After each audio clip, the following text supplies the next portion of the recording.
Hey, what's going on, guys? This is Straight to the Point Tech. And on today's video, we're going to be talking about the Steam Deck OLED, which I have here right in my hand. Now, the Steam Deck OLED dropped, I believe, fourth quarter in 2023. So as you can see, again, it's here in my hand. Now, it is a 7.4-inch OLED screen with a 90 hertz refresh rate. Now, I know some may be, backed by, I don't know, that's not, a high refresh rate. But hear me out. The 90 hertz refresh rate on this thing, and combined with the 7.4-inch OLED display, is phenomenal. It looks great. Also, the resolution is 800 progressive. Now, I know some may say, oh, that's extremely low, but hear me out. There's a reason why, Valve decided to go with resolution that low. We're talking about great battery life, and the screen looks phenomenal, even at 800 progressive, which is a step up above 720 progressive. It's a great looking display. The thing about the Steam Deck OLED as well, it is extremely versatile. It can run emulation flawlessly, via RetroArch, amongst many other things. Now, AMD did just release FSR 3.1 support for the Steam Deck OLED. So basically, a lot of games, like a lot of, newer and mid-generation games now have FSR 3.1, which basically in layman terms, if, for those who don't understand, you get higher frame rates, so, better fluidity and smoothness of the games that you're playing. Um, Recently also, there's been rumors that the Steam Deck OLED 2 is coming out soon.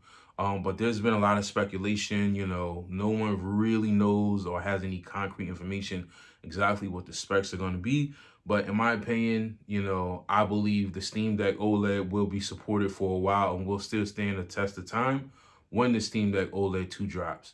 Now, another thing, this makes for a great introductory device, especially, for those who are just trying to get into PC gaming. I know there's a lot of folks who want to either ditch consoles or are curious about PC gaming. The infrastructure as far as gaming goes on PC is completely different in comparison to consoles. You're going to get better visual quality. You're going to get better frames. You're going to get many other things that you don't get on console as far as PC gaming goes. So PC gaming will always be superior in that matter. Now you can also dock this. So Valve released a dock for the Steam Deck OLED.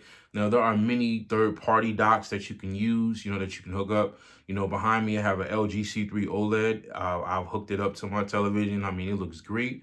The difference between the Steam Deck OLED being docked versus using it hands-free is basically docked, you're going to get better visuals. So we're talking about, like I said, this, standalone, you're going to get a 90 hertz refresh rate at 800 progressive, which is great. And it's an OLED screen. Again, it looks beautiful.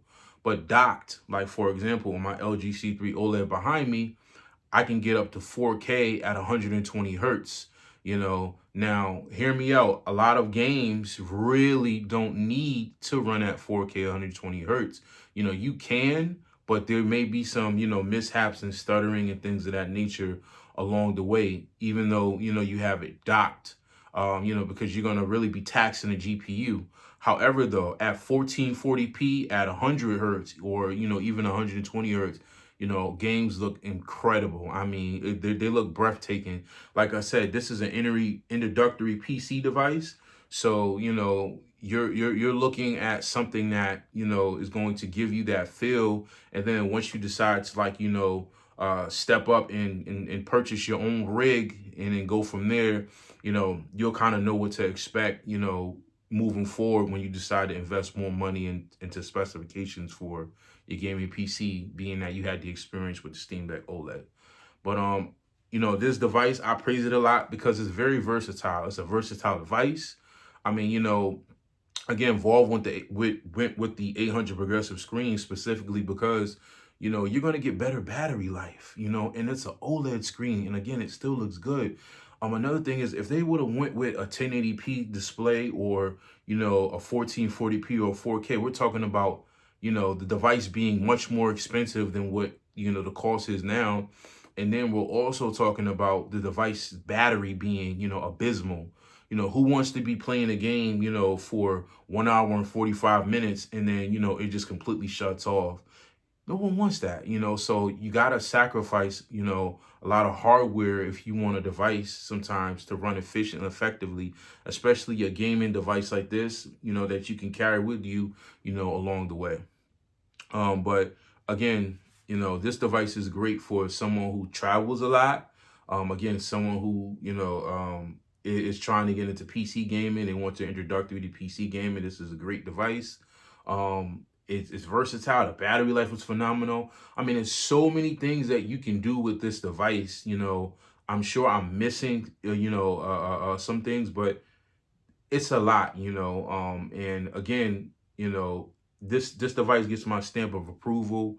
I suggest that if you're really trying to get into PC gaming, but you're unsure of, uh, you know, going the actual PC gaming route, like trying to get a rig built, go with the Steam Deck OLED. Behind me, I have the Lenovo Legion Go, which I will be doing another video on that. That's a phenomenal device as well. But as far as this device goes, for somebody who's just looking, to get into PC gaming and, wants to be able to go on the road, or, they travel a lot and they need, something to keep them, occupied or to kill time, phenomenal device. But again, I'll be doing more videos on handheld devices, and other amongst many other things. So I definitely would appreciate a thumbs up on this video, subscribe, and this is Straight to the Point Tech, and I'll see you guys again later soon. Peace.